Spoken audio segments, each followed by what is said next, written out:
Hello বন্ধুরা, প্রিয়া ইপসা কিচেনে তোমাদের সবাইকে স্বাগত। আজকে তোমাদের সাথে শেয়ার করলাম বিটের গোলা রুটি।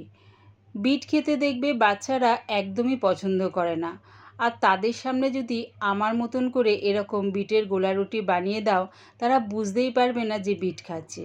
তাই ভিডিওর মাধ্যমে শেয়ার করলাম তোমাদের সাথে এই বিটের গোলা রুটির রেসিপিটা ভালো লাগলে প্লিজ আমার চ্যানেলটিকে লাইক ও সাবস্ক্রাইব করে দিও।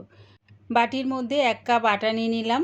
তোমরা চাইলে আটার বদলে এখানে ময়দা দিয়েও করতে পারো। এবারে অল্প অল্প জল দিয়ে একটা ব্যাটার করে নেব।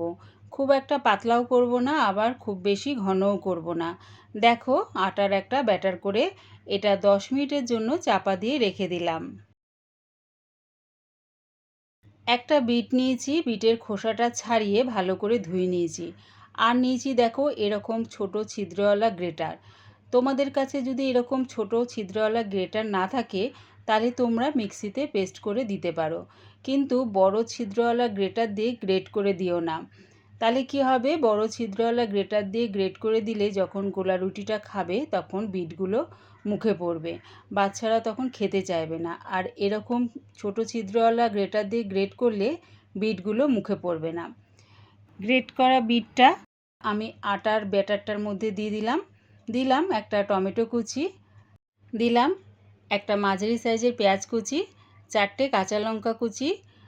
কাঁচা লঙ্কার বদলে তোমরা এখানে গোলমরিচ গুঁড়ো দিতে পারো, বা একদম ছোট বাচ্চারা খেলে ঝালটা নাও দিতে পারো। দিলাম 1 মুঠ ধনেপাতা কুচি আর সামান্য একটু হলুদ গুঁড়ো। 1 চামচ জোয়ান হাতের তালুর মধ্যে নিয়ে 2 হাত দিয়ে ডলে দিয়ে দিলাম। জোয়ানটা দিলে কি হবে, গোলা রুটির স্বাদটা আরও ভালো লাগবে।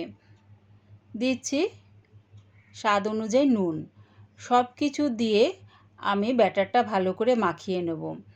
তোমাদের যদি মনে হয় যে ব্যাটারটা একটু বেশি ঘন হয়ে গেছে, তাহলে সামান্য একটু জল এর মধ্যে ব্যবহার করতে পারো।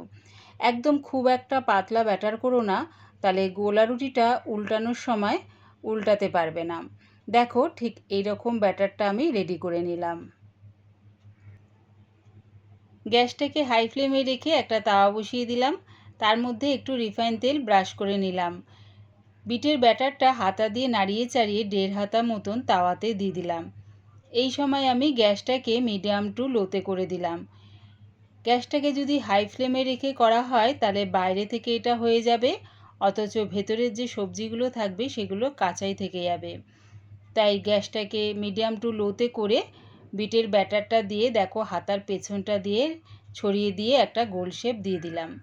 যখন দেখবে এই ওপরের দিকটা শুকিয়ে গেছে, তখন একটু রিফাইন তেল আবারও ব্রাশ করে দিলাম ওপরের দিকটা। ব্রাশ করে দিয়ে এটাকে উল্টিয়ে দেব। দেখো নিচের দিকটা ভাজা হয়ে গেছে, ওপরের দিকটা ভাজার জন্য এটাকে উল্টিয়ে দিলাম। এইভাবে উল্টে পাল্টে দুদিকটা ভেজে আমি নামিয়ে নেব। রেডি হয়ে গেছে বিটের গোলা রুটি। এবারে এটাকে নামিয়ে নিলাম। আবারও ওই একইভাবে তাওয়াতে একটু রিফাইন তেল ব্রাশ করে নিলাম। বিটের ব্যাটারটা 1.5 হাতা মতন দিয়ে হাতার পেছনটা দিয়ে ছড়িয়ে দিলাম। একটা গোলাকার শেপ তৈরি করে নিলাম। গ্যাসটাকে কিন্তু মিডিয়াম টু লোতেই রেখেছি। একবার আমার মতন করে এই রকমভাবে বিটের গোলা রুটি বানিয়ে বাচ্চাদের দিও, ওরা বুঝতেই পারবে না যে ওরা বিট দিয়ে কোনো কিছু খাচ্ছে। এই রকমভাবে বানিয়ে তোমরা টিফিন বক্সও দিতে পারো বা বাচ্চাদের জলখাবারও দিতে পারো। সবকটা বিটের গোলা রুটি একইভাবে আমি করে নামিয়ে নিলাম। আমার এই বিটের গোলা রুটির রেসিপিটা ভালো লাগলে কমেন্টের মাধ্যমে জানিও। পুরো রেসিপিটা দেখার জন্যে প্রিয়া ইপসা কিচেনের থেকে তোমাদের সবাইকে অনেক ভালোবাসা রইল। রেসিপিটা ভালো লাগলে প্লিজ আমার চ্যানেলটিকে সাবস্ক্রাইব করে দিও।